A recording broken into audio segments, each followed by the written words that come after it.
नमस्कार, जय हिंद, वंदे मातरम। दोस्तों, मैं ललित यादव आपका बहुत बहुत स्वागत करता हूं जीएस चैंपियन अड्डा 24/7 पर। दोस्तों, आज हम अपनी दूसरी क्लास कवर करने वाले हैं, जिसमें हम जानेंगे अर्थव्यवस्था कितने प्रकार की होती है और उसके जो आगे के जो क्षेत्र वगैरह उन सबको कवर करने वाले हैं। ठीक है, पिछली क्लास में हमने प्रकार को पढ़ा था, बट सारे कवर नहीं कर पाए थे। आज हम सारी चीजें पढ़ने वाले हैं। ये हमारी सेकंड क्लास है। ठीक है, तो पिछली क्लास में जो हमने पढ़ा था वो हमने यहां तक कवर कर लिया था, यहां तक चीजों को पढ़ लिया था, यानी विदेशी संबंधों के आधार पर।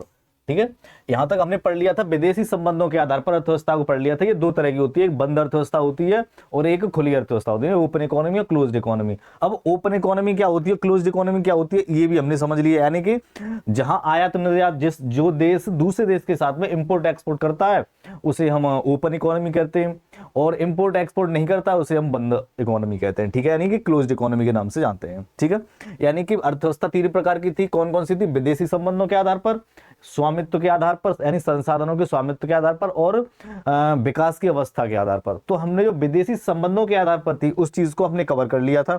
अब जो आगे पढ़ेंगे हम वो पढ़ेंगे स्वामित्व के आधार पर, यानी संसाधनों के स्वामित्व के आधार पर, यानी बेस्ड ऑफ ऑनरशिप। किस पर? बेस्ड ऑफ ऑनरशिप, यानी संसाधनों के स्वामित्व के आधार पर।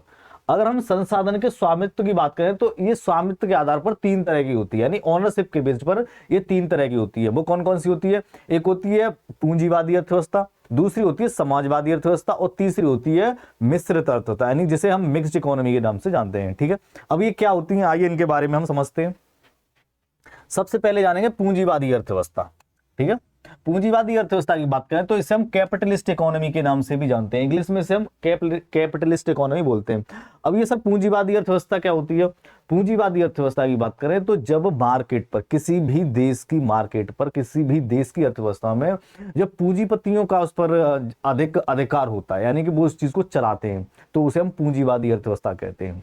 यानी कि जो देश है, देश के जो संसाधन है, फैक्ट्री हैं, कारखाने हैं, रेलवेज है, एयरवेज है, या जो मार्केट में सेवाएं मिल रही हैं या मार्केट में जो वस्तुएं मिल रही हैं, उन पर सरकार का अधिकार न होकर के पूंजीपतियों का, यानी कि जो बिजनेसमैन है उनका अधिकार होता है, तो उसे हम पूंजीवादी अर्थव्यवस्था कहते हैं, यानी कैपिटलिस्ट इकोनॉमी कहते हैं। ठीक है, अगर इसकी देखो, इसके दूसरे नाम की हम बात करें, अन्य नाम की बात करें, तो आपको देखो लिखा हुआ है अनियंत्रित या बाजार अर्थव्यवस्था।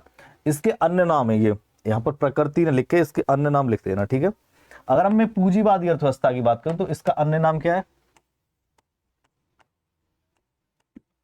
इसके अन्य नाम भी है पूंजीवादी अर्थव्यवस्था के। वो कौन कौन से?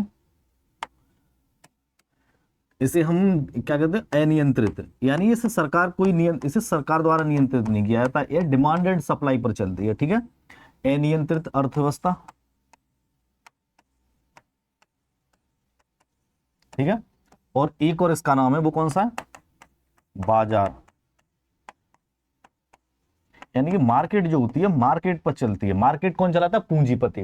पूंजीपति मार्केट को चलाते हैं, सरकार इसमें अपना कोई भी इंटरफेयर नहीं करती है, कोई भी हस्तक्षेप नहीं करती है। ठीक है, पूंजीवादी अर्थव्यवस्था। पूंजीवादी अर्थव्यवस्था के अन्य नामों की बात करें तो इसे अनियंत्रित अर्थव्यवस्था और बाजार अर्थव्यवस्था के नाम से भी जाना जाता है। ठीक है, इसका उद्देश्य क्या होता है? इसका उद्देश्य होता है अधिक से अधिक लाभ कमाना, मतलब यानी कि यहां पर सरकार कोई इंटरफेयर नहीं कर रही। अब यहाँ जो बाजार है, यहाँ जो मार्केट है, यहाँ की जो संसाधन है, या यहाँ के जो वस्तुएं सेवाएं, वहां पर जो अधिकार है वो पूंजीपतियों के, यानी बिजनेसमैन के हैं। अब बिजनेसमैन छोटे भी हैं, बड़े भी हैं, ऐसा नहीं है कि सारे लोग बड़े हैं तो उन्हीं का हो, छोटे छोटों का भी है। तो वहां पर जो लेन देन होता है या चीजों की जो सप्लाई होती है वो डिमांड के आधार पर होती है, यानी कि जैसे जैसे डिमांड बढ़ेगी वैसे वैसे प्राइस बढ़ेंगे, जैसे जैसे डिमांड कम होगी वैसे वैसे प्राइस कम हो जाएंगे।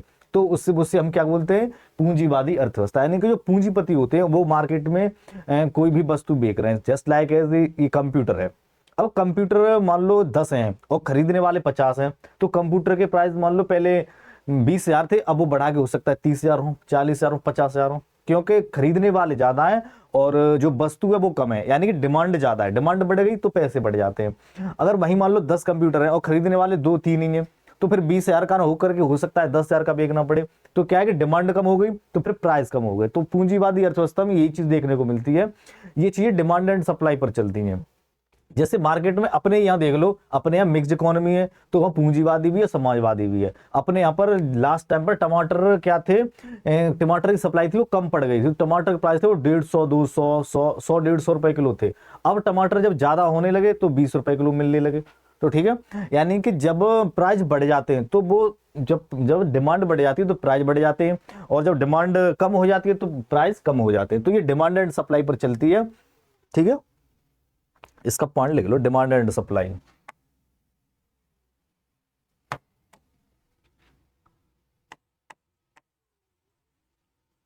डिमांड एंड सप्लाई, अगर डिमांड एंड सप्लाई बढ़ती है तो रेट बढ़ेंगे इसमें। ठीक है, सॉरी बढ़ेंगे, कम नहीं होंगे। तो रेट क्या है, बढ़ जाएंगे। अगर डिमांड एंड सप्लाई कम है, मांग कम है, डिमांड एंड सप्लाई अगर कम है तो फिर रेट भी कम हो जाएंगे। इसमें एक बात ही आपको याद रखनी है। ठीक है, डिमांड एंड सप्लाई ज्यादा है तो रेट ज्यादा हो जाएंगे, डिमांड एंड सप्लाई कम है तो रेट भी कम हो जाएंगे। Got it. अगर हम आगे बात करें, अब इसका जो स्वामित्व मैंने बताया था क्या है, निजी होता है, यानी कि प्राइवेट सेक्टर के अंडर आती है, सरकार कोई हस्तक्षेप नहीं करती, यानी कि इसका नियंत्रण होता है वो कौन करता है, प्राइवेट सेक्टर। सरकार का कोई हस्तक्षेप नहीं होता, सरकार इसमें कोई इंटरफेयर नहीं करती। भाई बाजार में हमें नहीं पता चीजें बढ़ रही हैं या घट रही हैं, वो सारी डिमांड एंड सप्लाई के ऊपर चल रही हैं। ठीक है, उसके अलावा की जो कीमतें हैं वो मांग और आपूर्ति के आधार पर होती हैं, जो मैंने भी आपको बताया, यानी डिमांड एंड सप्लाई चलती है। इसका जो सिद्धांत दिया था, यानी पूंजीवादी अर्थव्यवस्था का जो सिद्धांत दिया था वो एडम स्मिथ ने दिया था, जिसे हम अहस्तक्षेप का सिद्धांत ही बोलते हैं। ठीक है, यानी कि लेसर फेयर का सिद्धांत, यानी एडम स्मिथ ने इस सिद्धांत को दिया था, हस्तक्षेप का सिद्धांत। और इसके ये किस किस देश में आती है, इसके अंदर कौन कौन सी कंट्री आती हैं, अमेरिका हो गया, फ्रांस हो गया, कनाडा हो गया, और जितनी भी और भी यूरोपियन कंट्री हैं उनमें सब में पूंजीवादी अर्थव्यवस्था देखने को मिलती है। यहाँ सरकार ज्यादा टेंशन नहीं पालती है, यानी हर चीज में अपनी क्या है कि अपने कब्जे में नहीं रखती, मार्केट के ऊपर चीजों को छोड़ती है। यानी कि डिमांड एंड सप्लाई पर लोग अपनी खुद लेन देन करते हैं। जैसे कारखाने बहुत से आपने देखे होंगे भारत में या और कोई ऐसे देश है समाजवादी में आते हो, वहां सारी चीजें सरकार के अंडर आती हैं, आती नहीं आती। और जो अमेरिका है, फ्रांस है, कनाडा है, या जो यूरोपियन कंट्री हैं, जो पूंजीवादी अर्थव्यवस्था वाले देश हैं, उनमें बहुत कम चीज सरकार अपने पास रखती है और सारी चीज बाजार पर यानी पूंजीपतियों के पास होती है, वो इन चीजों को रनिंग करते हैं। ठीक है, तो उसे हम कहते हैं पूंजीवादी अर्थव्यवस्था। दूसरी क्या है, समाजवादी अर्थव्यवस्था, जिसे हम सोशलिस्ट इकोनॉमी के नाम से जानते हैं, समाजवादी अर्थव्यवस्था। ठीक है, समाजवादी अर्थव्यवस्था को हम सोशलिस्ट इकोनॉमी के नाम से भी जानते हैं। अगर इसकी बात करें सोशलिस्ट इकोनॉमी का अन्य नाम क्या है, यानी कि नियंत्रित अर्थव्यवस्था या योजनागत अर्थव्यवस्था, यानी कि इसे नियंत्रित किया जाता है किसके द्वारा, गवर्नमेंट के द्वारा। यहाँ निजी क्षेत्र का कोई भी हस्तक्षेप नहीं होता है, यहाँ प्राइवेट कोई चीजें नहीं होती, यहाँ हर चीज तुम्हें गवर्नमेंट के अंडर ही मिलेगी। चाहे बस ले लो, जैसे रोडवेज है हमारे यहाँ, तो रोडवेज क्या है कि उसमें प्राइवेट होती है, लेकिन सरकारों ने कुछ रजिस्ट्रेशन वगैरह करती है जिससे वो अर्ध सरकारी हो जाती है, यानी सेमी गवर्नमेंट हो जाती हैं। रेलवेज है, उसमें अडानी के पैसे लगे। उसके अलावा हमारे यहाँ जो एयरलाइन है उसमें प्राइवेट सेक्टर भी काम कर रहा है, गवर्नमेंट सेक्टर भी काम कर रही है, बहुत से कारखाने या प्राइवेट सेक्टर काम कर रहा है, गवर्नमेंट भी काम कर रही है। लेकिन समाजवादी में क्या होता है कि समाजवादी में सारी चीजें सरकार के पास होती हैं। समाजवादी में प्राइवेट में सारी चीजें किसके पास होती है, प्राइवेट सेक्टर के पास, यानी पूंजीवादी अर्थव्यवस्था में पूंजीवादी में सारी चीजें होती है वो प्राइवेट सेक्टर के पास होती है, निजी होती हैं। और समाजवादी में जितनी भी चीजें होती हैं वो सारी सरकार के अंडर आती हैं, छोटी से छोटी चीज भी सरकार के अंडर आती है। स्कूल, कॉलेज, हॉस्पिटल, कोई भी कारखाने, रोडवेज है, रेलवेज है, एयरवेज है, कुछ भी चीजें आप देखेंगे वो समाजवादी जहां जहां अर्थव्यवस्था होगी वो सारी सरकार के अंडर आएंगे। ठीक है, अन्य नाम की बात करें तो इसे यानी कि नियंत्रित अर्थव्यवस्था के नाम से भी जाना जाता है और योजनागत अर्थव्यवस्था के नाम से भी जाना जाता है। ठीक है, इसका उद्देश्य क्या होता है, उद्देश्य की बात करें तो ये लोक कल्याण की भावना के लिए इसको लाया गया है। लोक कल्याण की भावना के लिए मतलब एक कंट्री है, उस कंट्री में गरीब लोग भी रह रहे हैं, अमीर लोग भी रह रहे हैं। तो अमीर तो अपना पालन पोषण, भरण पोषण जैसे भी कर रहे हैं वो कर रहे हैं, बट गरीब कैसे करे, तो उस गरीब का भी ध्यान रखा जाए, इसलिए सरकार समाजवादी अर्थव्यवस्था को अपनाती है। यानी कि ज्यादातर अगर देखो यहाँ आप चीज देख रहे हो कि चीजें वो निजी क्षेत्र के पास है, जब निजी क्षेत्र के पास होंगी तो डिमांड बढ़ने पर ये पैसे बढ़ा देंगे। अब गरीब तो खरीद नहीं सकता इसमें, यानी कि चीज की मांग तो भाई हर चीज की मांग हर व्यक्ति को, चाहे गरीब हो चाहे अमीर हो, भाई चीजें जो बेसिक वो तो खरीदनी पड़ेंगे, तो उनकी डिमांड बढ़ेगी तो पैसे बढ़ेंगे। अब यहाँ पर जो अर्थव्यवस्था थी पूंजीवादी, क्या इसमें गरीब खरीद सकता था चीजें? डिमांड यहाँ बढ़ रही है तो गरीब को कितनी प्रॉब्लम हो रही है। लेकिन समाजवादी में क्या होता है, यहाँ गरीब हो या अमीर हो सबके लिए प्राइस सेम रहेंगे। ये नहीं है कि यहाँ डिमांड बढ़ रही है तो पैसे बढ़ जाएंगे, या यहाँ डिमांड कम हो रही है तो पैसे घट जाएंगे, यहाँ ऐसा कुछ नहीं होता है। यहाँ पर गरीब है या अमीर है उसके साथ कोई भेदभाव नहीं, सबके लिए सेम प्राइस रहने वाले। चाहे टमाटर की आपूर्ति हो जाए, चाहे टमाटर बहुत ज्यादा मान लो प्रोडक्शन हो जाए, या कोई भी सामान खाने वाला पहनने वाला एनीथिंग, कुछ भी सामान है वहां पर डिमांड बढ़ रही है डिमांड कम हो रही है, कोई फर्क नहीं पड़ेगा प्राइजों पर। ठीक है, यहाँ पर प्राइजों पर कोई भी फर्क नहीं पड़ता है, अमीर गरीब में कोई भी अंतर देखने को नहीं मिलता है। ठीक है, देखो इसका स्वामित्व, स्वामित्व क्या था, समस्त साधनों पर सरकार का अधिकार होता है। यहाँ अमीर गरीब में कोई भी भेदभाव नहीं होता है, अमीर गरीब में कोई भेदभाव नहीं होगा, सारी चीजें सरकार के अंडर आती हैं। अगर कीमतों की बात करें तो ये सरकार के द्वारा निर्धारित की जाती हैं, कीमतें यहाँ पर सरकार के द्वारा निर्धारित की जाती हैं कि आम के जो प्राइस है वो 50 रुपए किलो रहेंगे या 100 रुपए किलो रहेंगे, टमाटर के प्राइस 20 रुपए किलो रहेंगे या 100 रुपए किलो रहेंगे। कोई भी टी मान लो पेन है तो ये पेन 10 रुपए का है तो 10 का ही मिलेगा, ऐसा नहीं है कि कहीं 10 का मिल रहा है कहीं 15 का मिल रहा है, ऐसा नहीं है, सरकार निर्धारित करेगी। लेकिन इसमें क्या था, इसमें डिमांड बढ़ रही है तो पैसे बढ़ रहे हैं, डिमांड घट रही है तो पैसे घट रहे हैं। यहाँ डिमांड बढ़े या घटे कोई फर्क नहीं पड़ेगा। ठीक है, डिमांड बढ़े या घटे इस पर कोई भी प्रभाव नहीं पड़ता है समाजवादी अर्थव्यवस्था पर। ठीक है, सरकार के द्वारा यहाँ पर प्राइस निर्धारित किए जाते हैं। इसके सिद्धांत की बात करें तो कार्ल मार्क्स के द्वारा इसका सिद्धांत दिया गया था। समाजवादी जो वर्ड था वो कार्ल मार्क्स ने दिया था, और समाजवादी के जो सिद्धांत थे वो कार्ल मार्क्स के द्वारा दिए गए थे। समाजवादी अर्थव्यवस्था की बात करें तो ये कौन से देश में देखने को मिलती है, रूस में, उत्तर कोरिया में और क्यूबा, उत्तर कोरिया और रूस जैसे देश में समाजवादी अर्थव्यवस्था देखने को मिलती है। गॉट इट, चीज समझ में आई। अब जो नेक्स्ट है वो है हमारी मिश्रित अर्थव्यवस्था, यानी जैसे मिक्स्ड इकोनॉमी के नाम से हम जानते हैं। अब मिक्स्ड इकोनॉमी क्या होती है, मिक्स्ड इकोनॉमी की बात करें तो ये पूंजीवादी अर्थव्यवस्था और समाजवादी अर्थव्यवस्था दोनों को मिला के बनाई गई, यानी मिक्स ही समझ में आ रहा होगा, मिक्स से ही आपको समझ में आ रहा होगा, यानी कि पूंजीवादी अर्थव्यवस्था और समाजवादी अर्थव्यवस्था दोनों के ही इसमें गुण पाए जाते हैं। ठीक है, समाजवादी अर्थव्यवस्था और पूंजीवादी अर्थव्यवस्था। ठीक है, मिक्स्ड से समझ में आ रहा होगा ना, मिक्स्ड इकोनॉमी व्यवस्था। ठीक है, यहां पर क्या है, पूंजीवादी अर्थव्यवस्था समाजवादी अर्थव्यवस्था दोनों को मिला के बनाया गया है, उसे हम मिश्रित अर्थव्यवस्था बोलते हैं। ठीक है, अब मिश्रित क्या होती है, मिश्रित अर्थव्यवस्था में प्राइवेट सेक्टर और गवर्नमेंट सेक्टर, यानी कि पूंजीपति, यानी कि जो पूंजीवादी अर्थव्यवस्था पूंजीपति काम कर रहे थे और जो सरकार काम कर रही थी समाजवादी, वो दोनों मिलकर के जब काम करते हैं तो उसे हम मिश्रित अर्थव्यवस्था बोलते हैं। ठीक है, मिश्रित अर्थव्यवस्था की बात करें तो यहाँ पर जो क्या है, अपना जो अधिकार होता है या काम करने का जो जरिया होता है, काम करने के जो आइडियाज होते हैं वो सरकार भी अपने लेके आती है और प्राइवेट सेक्टर भी करता है। अपने यहाँ पर आपने देखा होगा कि जैसे क्या है कि अभी अडानी और अंबानी के बहुत नाम आगे चल रहे हैं, तो क्या है कि बहुत से कारखाने अडानी ने खोल रखे हैं, अंबानी ने खोल रखे हैं, टाटा ने खोल रखे हैं, महिंद्रा जी ने खोल रखे हैं, बहुत से लोगों ने खोल रखे हैं। साथ ही साथ बहुत से कारखाने आपने देखो है गवर्नमेंट भी हैं, गवर्नमेंट भी कारखाने, एयरलाइनें वो प्राइवेट सेक्टर की भी है और सरकारी, यानी गवर्नमेंट सेक्टर भी उसमें काम कर रहा है, प्राइवेट सेक्टर भी काम कर रहा है। रेलवे में बहुत सारा पैसा है वो अडानी का इन्वेस्टमेंट है और सरकार का भी इन्वेस्टमेंट है, यानी कि यहाँ पर पूंजीपति और सरकार दोनों मिलकर के काम कर रहे हैं, उसे हम मिश्रित अर्थव्यवस्था बोलते हैं। ठीक है, अगर भारत की बात करें तो भारत में जो मिश्रित अर्थव्यवस्था थी वो 1991 के बाद आई थी। ये गलत है, यहां पर इसको सही कर लेना। ठीक है, 1991 होगा यहाँ, 1991 के जो नवीन सुधार हुए थे ना, नई आर्थिक नीति, तो नई आर्थिक नीति के तहत 1991 में मिश्रित अर्थव्यवस्था को अपनाया गया था। उससे पहले भारत था वो समाजवादी अर्थव्यवस्था का हिस्सा था।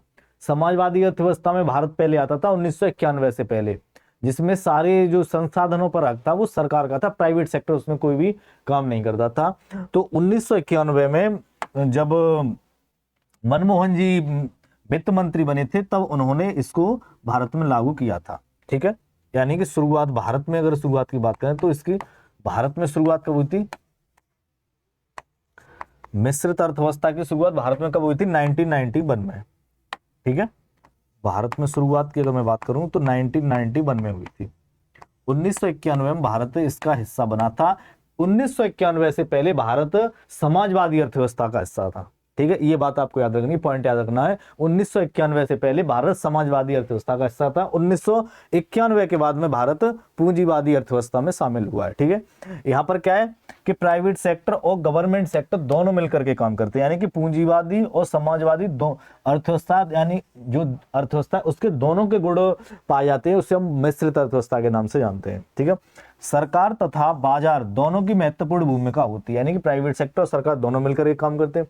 इसका उद्भव कब हुआ था, यानी भारत में ये कब आई थी? 1991 के नवीन सुधारों की देन है, यानी कि 1991 में मिक्स इकोनॉमी भारत में शुरू हुई थी। ठीक है, अगर मैं इसकी शब्दावली की बात करूं, यानी इसकी शुरुआत, इसका जो शब्द था मिश्रित अर्थव्यवस्था, ये पैट मुलिस के द्वारा दिया गया था। किसके द्वारा दिया गया था? कि मिश्रित अर्थव्यवस्था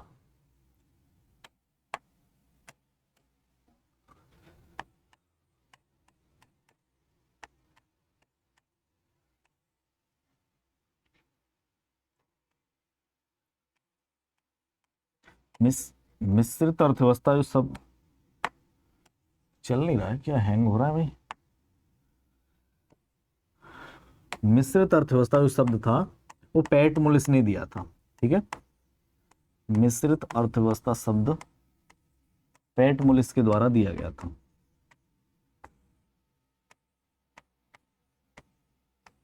किसके द्वारा दिया गया था? पैट मुलिस। ठीक है, पैट मुलिस द्वारा दिया गया था।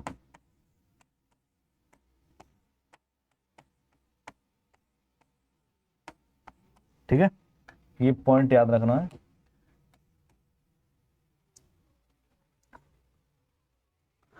पैट मुलिस के द्वारा दिया गया था, और इसके जो सिद्धांत थे, इसके बारे में जो एक्सप्लेन किया था, यानी कि जिसने मिश्रित अर्थव्यवस्था के बारे में हमें समझाया था, वो किसने बताया था?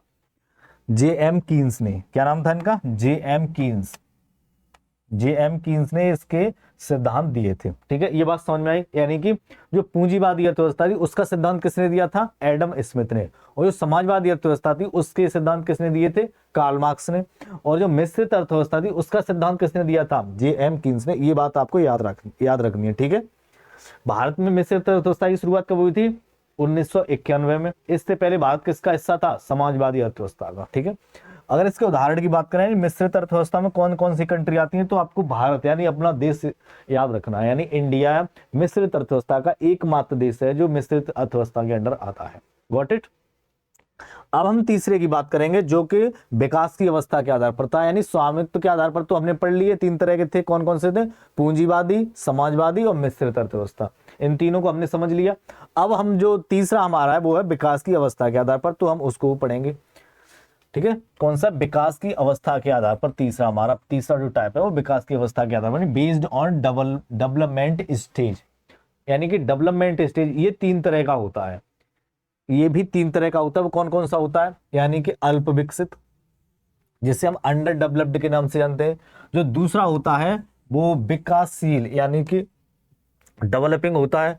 तीसरे की हम बात करें तो तीसरा होता है विकसित, यानी कि डेवलप्ड इकोनॉमी। ठीक है, ये कितने तरह का होता है? तीन तरह का होता है। ये तीन टाइप है इसके। इस तरह से आप चार्ट बना लेना, इस तरह से चार्ट बनाना। ये तीन तरह का होता है। कौन कौन सा होता है? इधर से पढ़ेंगे हम पहले, सबसे पहले इधर से पढ़ेंगे तो चीजें आपको इधर से समझ में आएंगी। कौन कौन सा? यानी कि विकसित अर्थव्यवस्था, विकासशील अर्थव्यवस्था और अल्प विकसित अर्थव्यवस्था। विकसित अर्थव्यवस्था क्या होता है? विकसित वर्ड समझ में आ रहा होगा ना आपको। विकसित कौन होता है? जिसके पास पैसा होता है, जिसके पास सब चीज होती है, घर मकान रहना सहना सड़क कुछ भी, यानी कि एवरीथिंग इज प्रेजेंट देयर, यानी उसके पास सारी चीजें होती हैं, तो उसे हम डेवलप्ड इकोनॉमी यानी कि उसे डेवलप यानी विकसित कहते हैं। तो विकसित अर्थव्यवस्था क्या होती है?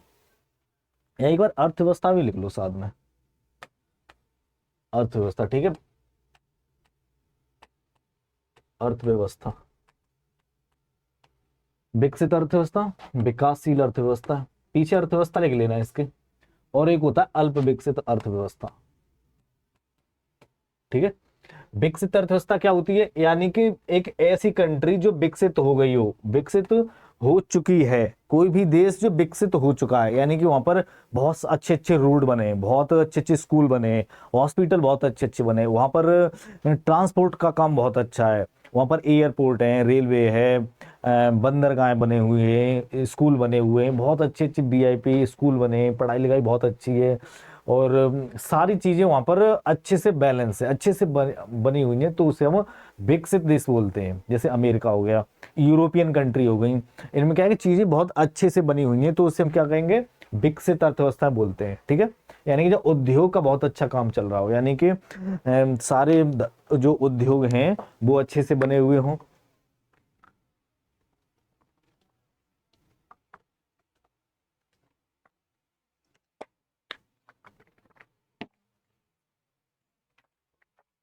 ठीक है, यानी कि यहाँ पर एक ऐसी कंट्री जहाँ औद्योगिकरण हो चुका हो, यानी उद्योग लगे हो जगह जगह, कृषि की भूमिका कम हो, जीडीपी जो जीडीपी है उस देश की, उसमें कृषि की भूमिका कम हो, उद्योग का पैसा ज्यादा हो, उद्योग की जीडीपी ज्यादा हो, एजुकेशन अच्छा हो, वहाँ का हेल्थ सिस्टम अच्छा हो, वहाँ का ट्रांसपोर्ट अच्छा हो, वहाँ पर रोड्स अच्छे हो, वहाँ पर लोगों की पर कैपिटा इनकम बहुत ज्यादा हो, तो उसे हम क्या बोलते हैं, डेवलप्ड इकोनॉमी, यानी कि वहां पर विकास हो चुका है, वो तो विकसित है, यानी बहुत पैसे वाला, समृद्ध है। ठीक है, यानी कि वहां पर औद्योगिकरण बहुत पहले हो चुका हो, जीडीपी में द्वितीय क्षेत्र और तृतीय क्षेत्र की भूमिका ज्यादा हो। और द्वितीय क्षेत्र और तृतीय क्षेत्र क्या होते हैं, उन्हें अभी हम थोड़ी देर बाद आगे ही पढ़ेंगे इसी में। ठीक है, प्राइमरी सेक्टर क्या होता है, यानी कि जो कृषि से रिलेटेड होता है, यानी कि जो प्राइमरी क्षेत्र है उसका योगदान जीडीपी में कम हो, द्वितीय क्षेत्र और तृतीय क्षेत्र का योगदान ज्यादा हो। ठीक है, क्षेत्र का सर्वाधिक योगदान हो जीडीपी में। जो बेहतरीन बुनियादी ढांचा है, यानी कि जो इंफ्रास्ट्रक्चर है, वो इंफ्रास्ट्रक्चर अच्छा होना चाहिए। ठीक है, उसके अलावा अब इंफ्रास्ट्रक्चर क्या होता है, यानी कि बुनियादी ढांचा क्या होता है, यानी कि रोड अच्छे बने वहाँ का, वहाँ के ट्रांसपोर्ट अच्छे हैं, वहाँ की रेलवेज अच्छी हैं, वहाँ पर जो जो एजुकेशन सिस्टम है, स्कूल बने, बहुत अच्छे अच्छे स्कूल बने, हॉस्पिटल से वो बहुत अच्छे अच्छे बने, और पुलिस टाइम पर काम कर रही है, यानी कि जो जो चीजें आदमी को चाहिए, जो एक व्यक्ति को चीज चाहिए, वो सारी चीजें वहां पर बहुत अच्छे से स्टेबलाइज है, उससे हम क्या कहेंगे, विकसित अर्थव्यवस्था। ठीक है, ये इसमें कौन कौन सी कंट्री आती हैं, इसकी बात करें तो अमेरिका आता है इसमें, ऑस्ट्रेलिया भी आता है इसमें, और जितनी भी यूरोपीय कंट्री हैं, फ्रांस, जर्मनी, इटली, अमेरिका, वो इंग्लैंड हो गया, नीदरलैंड हो गया, स्कॉटलैंड हो गया, और जितनी भी यूरोपियन कंट्री, वो सारी विकसित अर्थव्यवस्था में आती हैं। ठीक है, विकसित अर्थव्यवस्था क्या होती है, यानी कि जहाँ उद्योग पहले से हो गया हो, यहाँ पर द्वितीय क्षेत्र और तृतीय क्षेत्र का योगदान जीडीपी में अधिक हो, प्राइमरी सेक्टर का कम योगदान हो, यानी कि जो खेती है उससे पैसा कमाता हो बट अच्छा हो वो भी, लेकिन द्वितीय क्षेत्र और तृतीय क्षेत्र का योगदान अच्छा हो, अच्छे से वहाँ स्कूल वगैरह बने हो, कंपनी स्टेबलाइज हो, कारखाने वगैरह बने हो, तो उसे हम विकसित अर्थव्यवस्था बोलते हैं। ठीक है, दूसरी होती है विकासशील अर्थव्यवस्था। विकासशील का मतलब है काम हो रहा हो, यानी कि वो अपना डेवलप कर रहा है, चीजें चल रही हैं, औद्योगिकरण, यानी किसी भी देश में औद्योगिकरण हो रहा है, यानी कंपनियां स्टेबलाइज की जा रही हैं, कारखाने लगाए जा रहे हैं, रोड बन रहे हैं, स्कूल बन रहे हैं, हॉस्पिटल बन रहे हैं, ट्रांसपोर्ट का काम चल रहा है, इंफ्रास्ट्रक्चर का काम चल रहा है। तो जब कोई भी देश काम कर रहा है उन चीजों पर, औद्योगिकरण कर रहा है, तो उसे हम विकासशील अर्थव्यवस्था कहते हैं, यानी कि डेवलपिंग इकोनॉमी कहते हैं, जहां पर काम हो रहा है। ठीक है, यानी कि वहां पर प्राथमिक क्षेत्र, जो प्राथमिक क्षेत्र है उसका योगदान कम हो रहा हो, द्वितीय क्षेत्र और तृतीय क्षेत्र का बढ़ रहा हो, यानी कि जीडीपी में प्राइमरी सेक्टर और जो प्राइमरी सेक्टर है उसका जो योगदान है वो कम हो, और जो सेकेंडरी सेक्टर है और टर्सरी सेक्टर है उसका योगदान ज्यादा होता है, तो उसे डेवलपिंग इकोनॉमी के अंडर रखा जाता है। ठीक है, यानी कि द्वितीय क्षेत्र और तृतीय क्षेत्र का तीव्र विकास हो रहा हो और प्राइमरी क्षेत्र का कम हो रहा हो। ठीक है, प्राइमरी क्षेत्र उसका कम हो रहा हो, द्वितीय क्षेत्र और तृतीय क्षेत्र का विकास बढ़ रहा हो।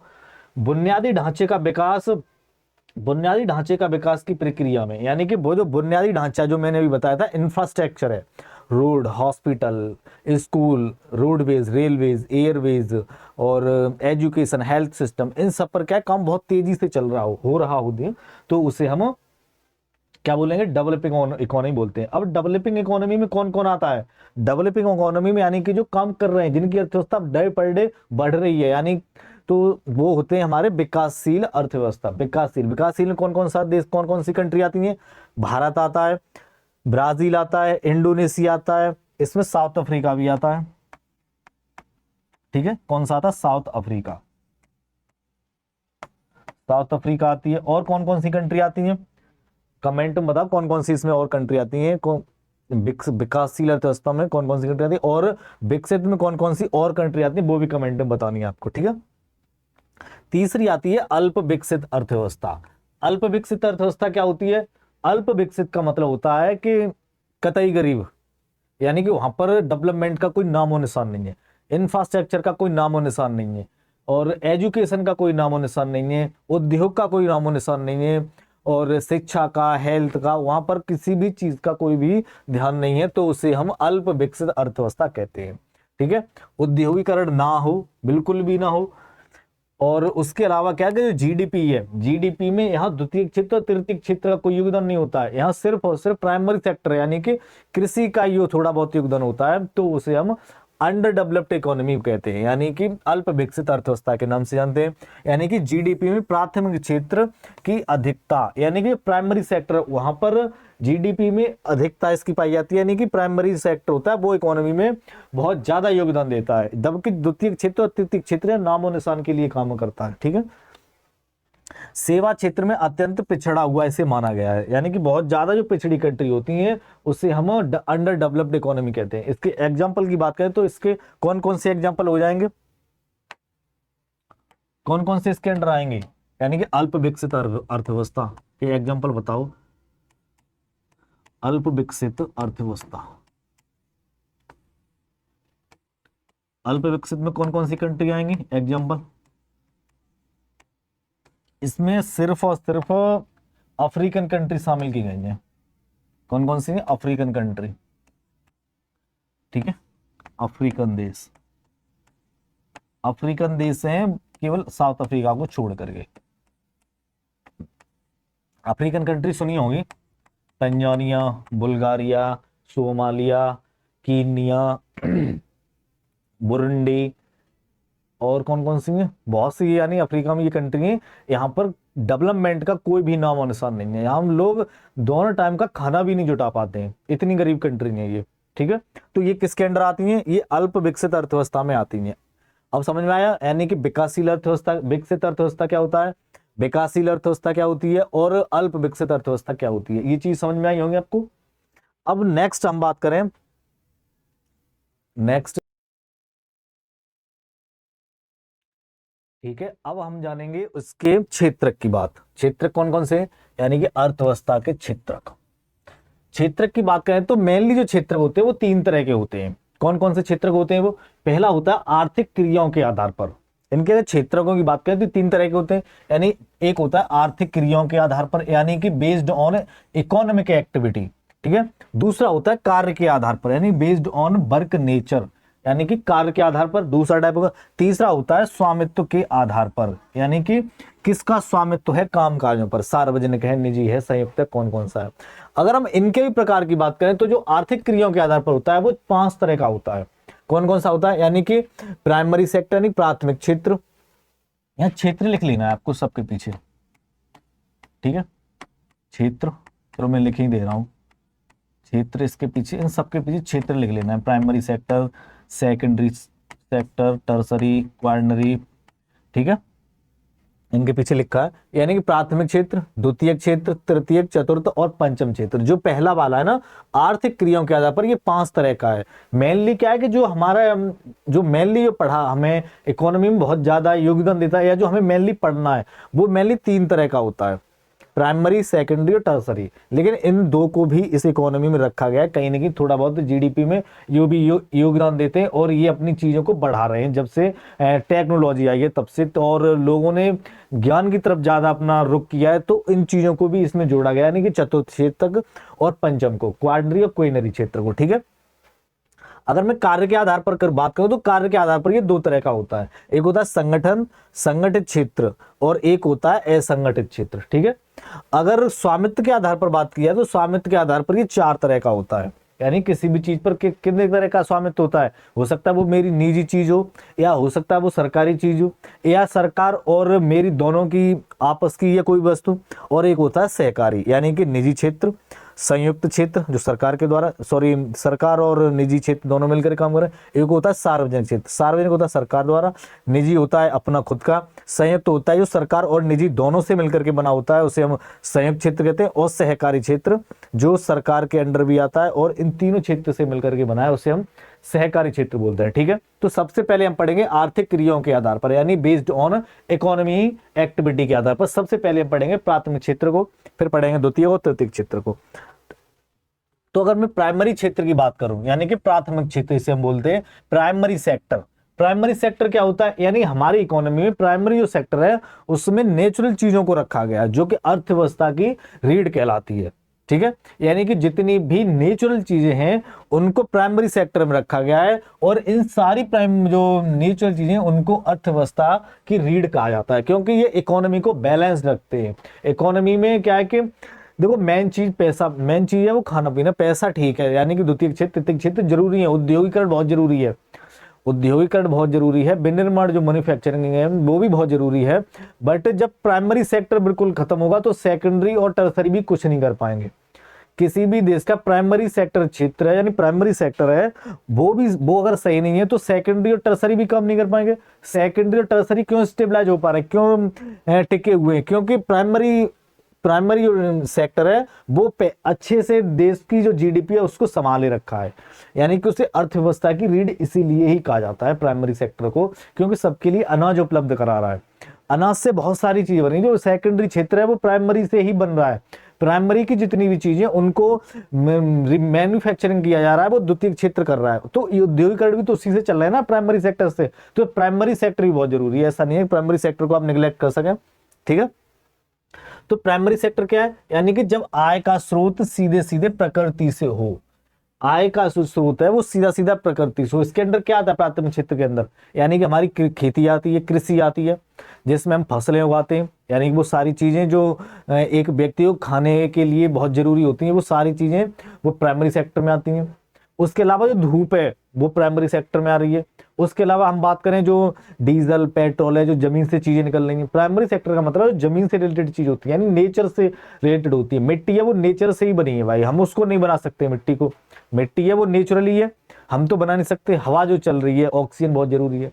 उसके अलावा मिट्टी से बहुत सारे काम हो रहे हैं, मिट्टी बहुत, उसके अलावा पशुपालन हो रहा है, मछली पालन हो रहा है, और धूप से क्या सोलर सिस्टम होकर बिजली बन रही है, यानी बहुत से काम है जो प्राइमरी सेक्टर से कम प्राइमरी सेक्टर में आते हैं। ठीक है, यह द्वितीय क्षेत्र के लिए कच्चा माल प्रदान करते हैं, यानी कि जो रॉ मटेरियल होता है, रॉ मटेरियल जो होता है द्वितीय क्षेत्र को रॉ मटेरियल चाहिए। द्वितीय क्षेत्र क्या है, जो रॉ मटेरियल होता है उसको मैन्युफैक्चरिंग करके एक नई चीज बनाता है, तो उसे हम क्या बोलते हैं द्वितीय क्षेत्र। द्वितीय क्षेत्र किस पे डिपेंड है, प्राइमरी सेक्टर पे। और द्वितीय क्षेत्र क्या होता है वो द्वितीय में जानेंगे। ठीक है, अभी बात इतनी याद रखनी है, ये द्वितीय क्षेत्र के लिए कच्चा माल तैयार करता है प्राइमरी सेक्टर। ठीक है, अगर मैं उदाहरण की बात करूं तो कौन कौन से उदाहरण हो जाएंगे,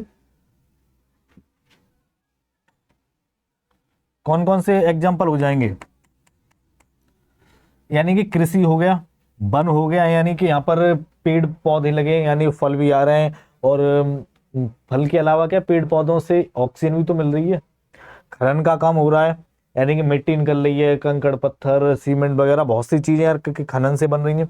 उत्खनन हो रहा है, यानी कि कोयला वगैरह निकल रहा है। मधुमक्खी पालन है वो भी प्राइमरी सेक्टर में आता है, क्योंकि ये नेचुरल चीज है। मुर्गी पालन है प्राइमरी सेक्टर में आता है। हवा हो गई, धूप हो गई, मिट्टी होगी, मिट्टी को क्या खुद बना सकते, नहीं बना सकते। पेट्रोलियम है, जितना भी डीजल पेट्रोल निकल रहा है, सीएनजी एलपीजी, वो सारी क्या है प्राइमरी सेक्टर में आती हैं। ठीक है, कोयला हो गया, कोयला किस में आता है, प्राथमिक क्षेत्र में आता है, यानी कि प्राइमरी सेक्टर में। ये सारे प्राइमरी सेक्टर में अपना योगदान देते हैं, यानी कि जो नेचर से रिलेटेड चीज है वो सारी प्राइमरी क्षेत्र में आपको याद रखनी है। ठीक है, नेचर से रिलेटेड सारी चीजों को प्राइमरी सेक्टर में याद रखना है।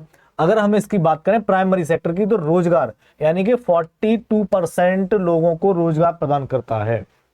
कुल पॉपुलेशन का 42.5%, यानी कि 42.5% कुल पॉपुलेशन के जितने जो भी लोग हैं कुल पॉपुलेशन के 42.5% इससे रोजगार प्रदान करते हैं। प्राइमरी सेक्टर सबसे ज्यादा रोजगार प्रदान करता है। आपने कृषि में देखा होगा, कृषि में कितने लोग काम करते हैं।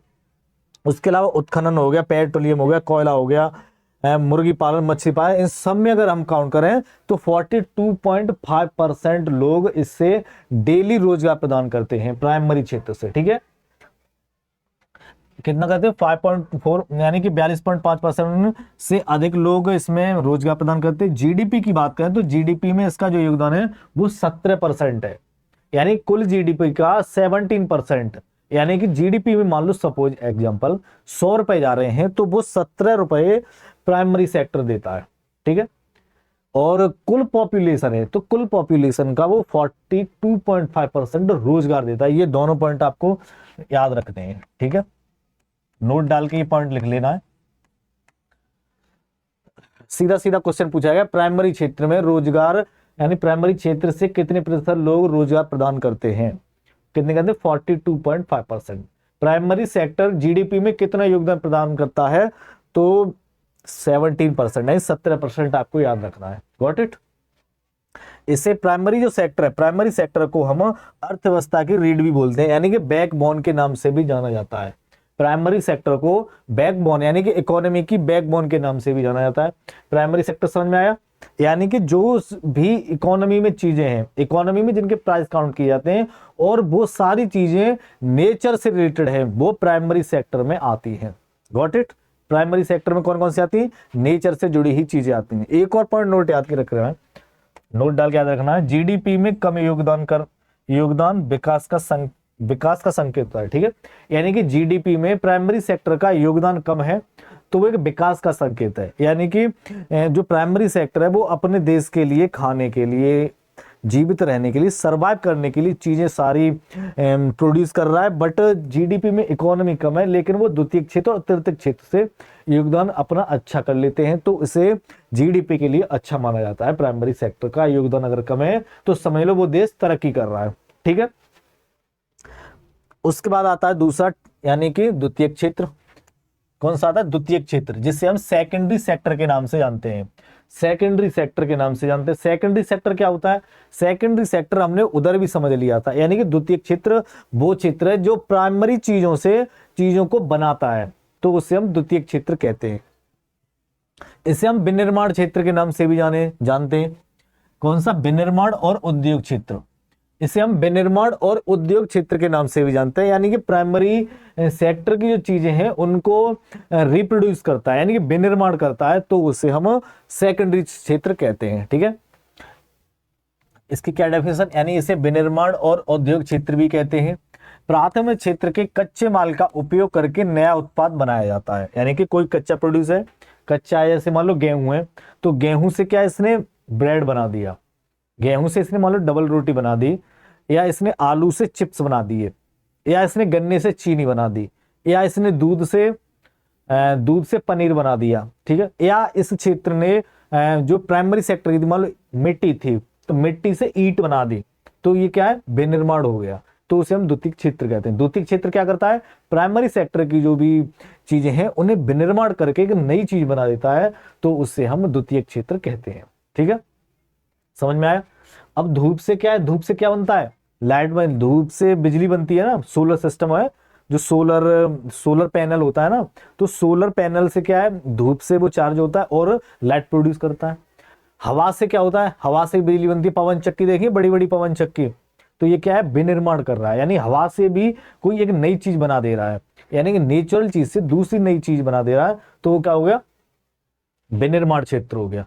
जैसे पेट्रोलियम निकल रहा है, पेट्रोलियम को रिफाइन किया, उसने डीजल बना दिया, पेट्रोल बना दी, या एलपीजी बना दी, तो वो किससे बनाया था, जो पेट्रोलियम कच्चा तेल जमीन से निकला था, रॉ मटेरियल जो निकला था, उस रॉ से उसने क्या है, सीएनजी बना दी, एलपीजी बना दी, तो क्या विनिर्माण कर दिया। यानी प्राइमरी सेक्टर की चीजों को विनिर्माण करके जो चीज बनाई जाती है वो उसे हम द्वितीय क्षेत्र कहते हैं, यानी वो द्वितीय क्षेत्र के अंदर आती है। ठीक है, जैसे विनिर्माण, ये क्या है, आलू, ये आलू है, पत्थर नहीं है, पत्थर जैसा दिख रहा है आलू। ये क्या है, गन्ना। देखो आलू से इसने चिप्स बना दिए, चिप्स की पैकेट आपके हाथ में आई, वो किस में आती है? उद्योग में आती है। यानी कि उद्योग के द्वारा चीजों को बनाया, कारखाना लगा होगा, खेत में तो पैकेट उगा नहीं होगा, वो पैकेट है वो खेत में तो उगा नहीं होगा, वो फैक्ट्री यानी किसी कारखाने में बना होगा। तो ये बना किससे? जो दूसरा वाला जो प्रोडक्ट है, जो चिप्स का पैकेट है, वो किससे बना? आलू से बना। आलू कहाँ होगा? प्राइमरी क्षेत्र में। तो उसी को रिफाइन करके चिप्स बना दिया गया। गन्ना है, गन्ने से क्या बन गई? चीनी बन गई। गन्ना से क्या बना दी? चीनी बना दी। ये क्या? दूध। दूध किस में आता है? प्राइमरी क्षेत्र में। दूध से इन्होंने पनीर बना दिया, पनीर मार्केट में बिक रहा है। ये क्या है? ये क्या? लोहा है क्या?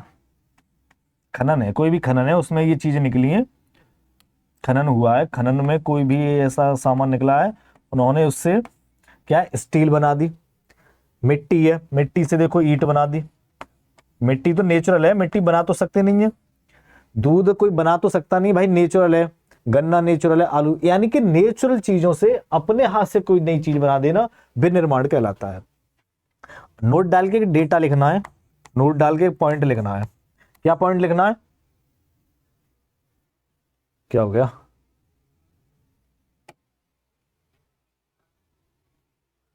क्या हो गया भाई?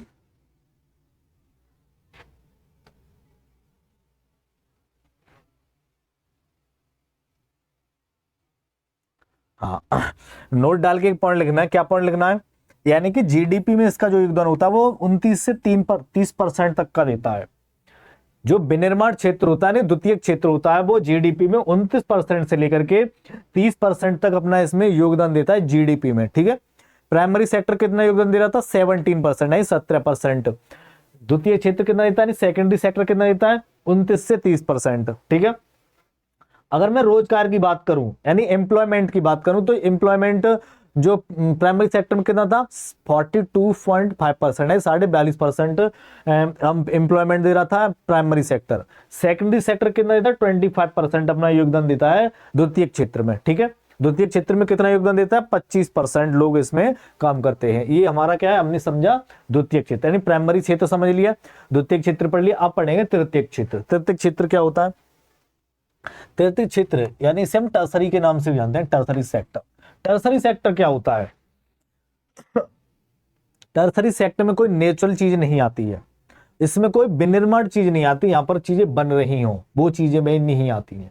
ठीक है, यानी कि प्राइमरी में जो चीजें बन रही जो नेचुरल है, सेकंड में जो चीजें बनाई जा रही हैं, और टर्सरी में क्या है?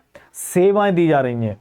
जो सेवाएं दी जा रही हैं उनसे जो पैसा आ रहा है उसे हम तृतीय क्षेत्र बोलते हैं, यानी कि टर्सरी क्षेत्र के नाम से जानते हैं, टर्सरी सेक्टर के नाम से जानते हैं। सेवाएं मतलब, सेवा का मतलब है जहां पर आपको बैंकिंग सेवा दे रही है, आप बैंक के पास गए, आपने वहां पे पैसे डाले, पैसे का लेन देन किया, हो सकता है सरकार, उस सरकार बैंक यानी बैंक है वो आपसे थोड़ा सा पैसा कट कर लेती है आपके अकाउंट से। बीमा है, बीमा से क्या है? सरकार ब्याज कमा लेती है। तो बीमा आपको सर्विस दी जा रही है ना, आपको सेवा दी जा रही है, आप पैसे लाइए, पैसे दीजिए, हम आपको जो भी सर्विस है, आपको पैसे की जरूरत पड़ रही है, आपने कोई चीज खरीदी है तो आपको पैसा देंगे, वहां से आपको ब्याज देंगे, यानी कि आपको सेवा दी उसने। आप बस में बैठ के गए तो बस ने आपको सेवा दी, सर्विस दी, यानी एक जगह से दूसरी जगह लेके गई, उसके बदले आपने उसके पैसे दिए।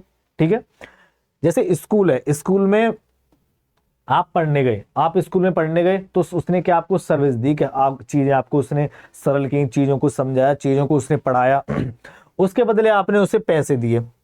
स्कूल हो गया। अस्पताल हो गया, अस्पताल में आप दवा लेने गए, वहां पे पैसे दिए। शिक्षा हो गई, बैंकिंग पढ़ ली हमने। उसके बाद ये क्या है?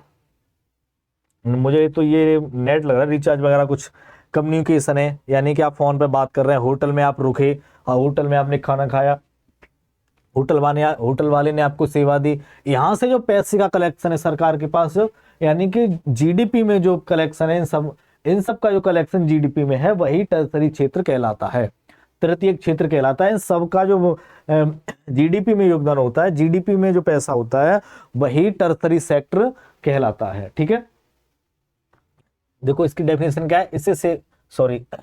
इसे सेवा क्षेत्र के नाम से भी जाना जाता है। इसमें कोई भौतिक वस्तु उत्पादन नहीं होती है, बल्कि यह प्राथमिक क्षेत्र और द्वितीय क्षेत्र को सेवाएं प्रदान करता है।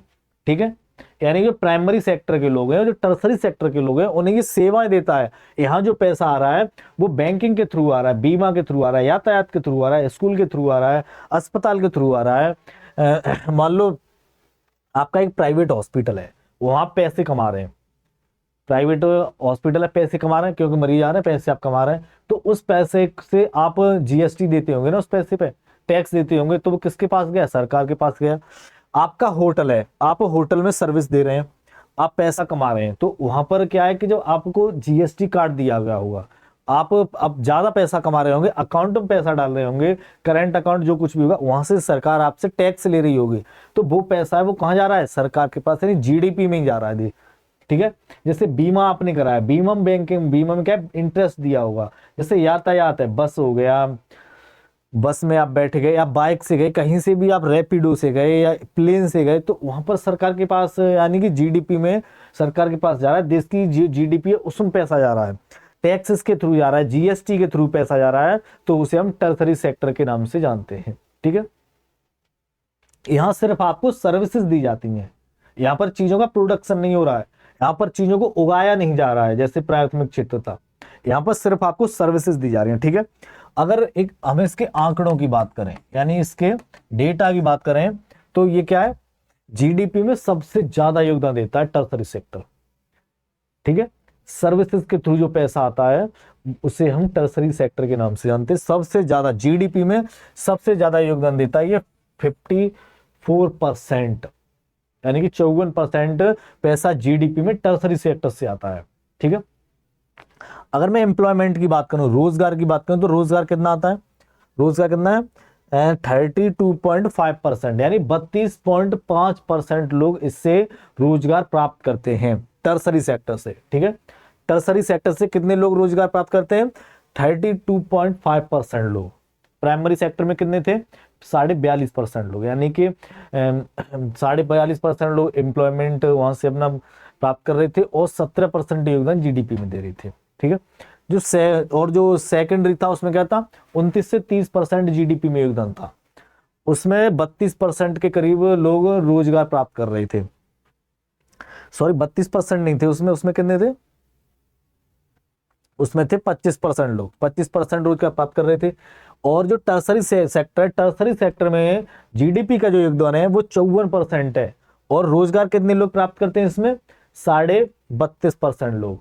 ठीक है, यानी कि सबसे ज्यादा किसमें थे? प्राइमरी में, उसके बाद टर्सरी में, उसके बाद सेकेंडरी में। तो टर्सरी समझ में आया, यानी कि इसे सेवा का पावर हाउस, यानी कि सेवाएं प्रदान करता है, सेवाओं से ये पैसा कमाता है और जीडीपी में सबसे ज्यादा ये अपना योगदान देता है। ठीक है, उसके बाद आता है हमारा चतुर्थक क्षेत्र और पंचम।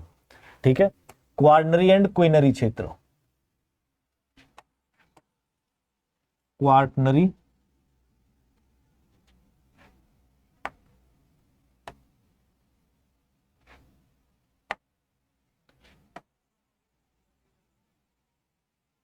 And quinary.